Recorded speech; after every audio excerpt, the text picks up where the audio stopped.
found that there are birds who, there's a storm or something like that, and they get blown over the golf course, and they just happen to line up on this island, and you go, well, that's good enough. Well, we get new birds that do come in. So, is that what you're asking? Yeah. Yeah, so we definitely get new birds that come in. It's not a totally closed ecosystem. No, it is definitely not a totally closed ecosystem. Philopatry, natal philopatry seems to be a phenomenon of islands. So there are a number of island populations that are somewhat similar to this.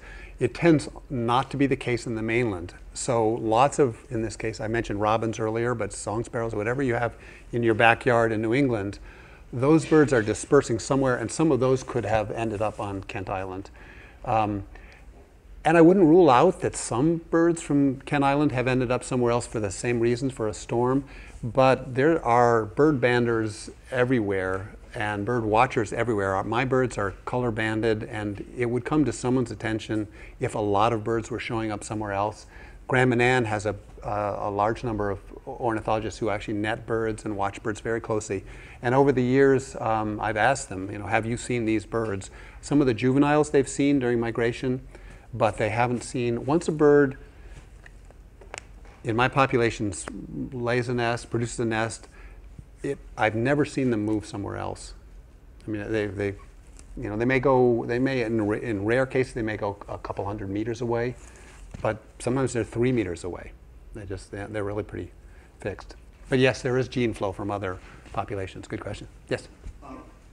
Either one, or you first. Do you have any thoughts on why their trill has decreased over time? I think it's arbitrary, like far out. Yeah, I don't think it's adaptive in any particular way. How unusual would it be to have been there during a period of strong selection against long trills? So I can't imagine that something about the environment has changed. Now, actually, having said that, if this were on the mainland in an area that was urbanizing, we know that birds' songs are changing.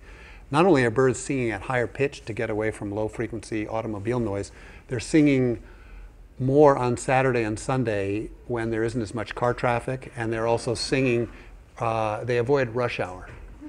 So that's possible, but Kent Island hasn't changed acoustically. So I think it's just an arbitrary change. And I think it'll come back like double-breasted blazers and things, bell-bottoms. They'll be back. You finished by answering my first question, whether visual acuity or some other exceptional ability of the species would give you a different answer. But I was curious if you could extrapolate your thoughts on some more like vocal mimics, like corvids and things like that, if that might be a more natural fit, if song and mimicry might come into a play as a way of identifying one another in those environments.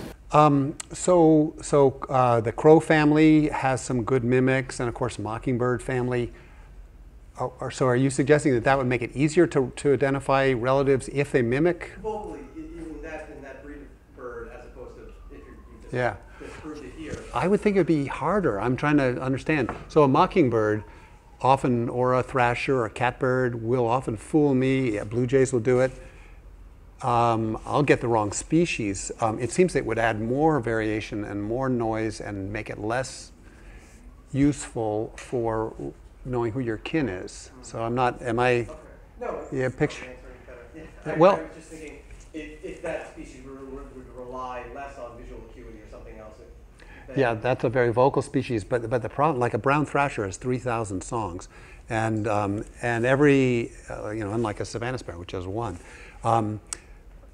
And then each male, let's say, has between 1,000 and 3,000, and so you would have to keep straight. Wow. Anyway, it's librarians could do it, but I'm not sure these birds can do it. Yes. I'm curious about how you capture data in the field, so you can just give us a little bit of an idea of that and any challenges with it. Oh, how I collect my data in the field? I'm a fan of pencil and write in the rain pads. Some people like sort of mobile devices, but I've also seen horrible crashes where they lose data that they can never get back again. A lot of times birds become trap shy. Once you net them once, you're not going to net them again. They figure it out.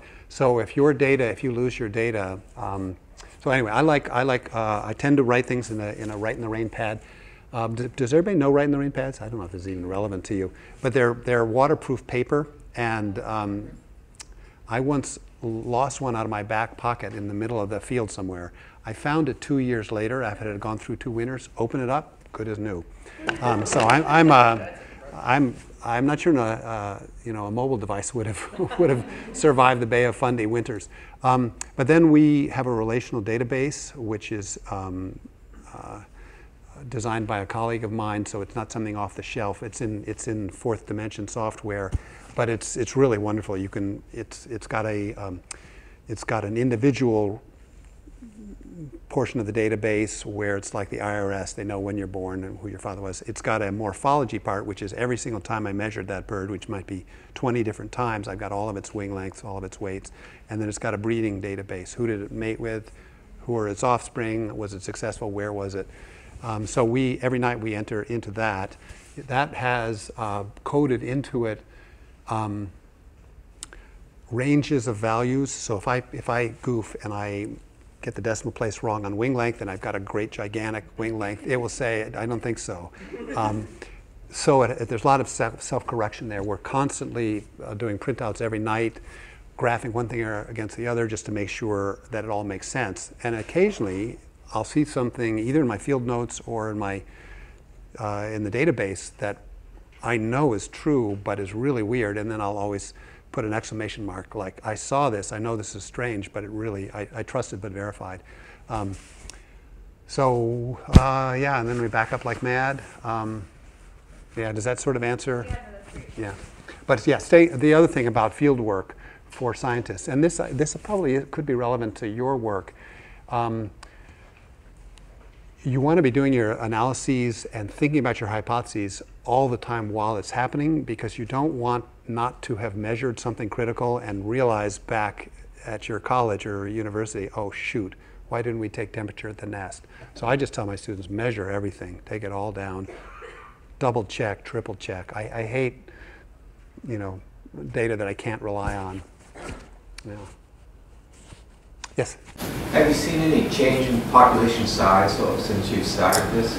They're declining. The tree swallows, which I also have studied, which I didn't talk about here, have gone from 100 pairs to 1 pair. And there were 3 other species of swallows that used to nest on the island, late 80s, they're gone. Savannah sparrows have been slow to show this decline, but they are also declining now. I just got word that the Northfield study site, just from this summer, I haven't been up there yet, I'm working in, I most pretty much turned this study over to a researcher at the University of Guelph, but he let me know that there's only 1 pair nesting in the Northfield study site. Typically I would have from 4 to 8, and my high was 15. So it's not, Savannah sparrows, as far as I know, are not a species of concern. But I don't know, I sort of feel like everything is a species of concern now. And just last year, 3 different studies came out estimating the decline in numbers of birds in populations over the last 40 years. And it ranges from 25% to 50%. So from the point of view of the soundscape, it's actually probably about a quarter as noisy as it was when I was in college. And that's because you have half as many birds, but if you have half the probability that someone is here and half the probability that his neighbor is there, that means the probability that both are there is 1/4. So there's really 1/4 as much fighting by sound, by singing. So the woods are just a quieter place than they used to be. Anyway, Savannah sparrows are becoming, for reasons I don't know, but must be related to something on the wintering ground, because Kent Island hasn't. Do you have thoughts about what might be causing a decline in Savannah sparrows? Cats.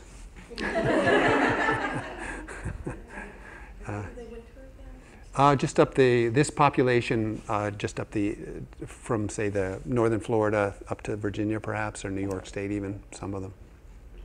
Yeah, but if you are from New York State or something like that, those birds are likely to winter in a different place. It could be Tennessee or Oklahoma. Oh. Well, thanks very much. Yeah.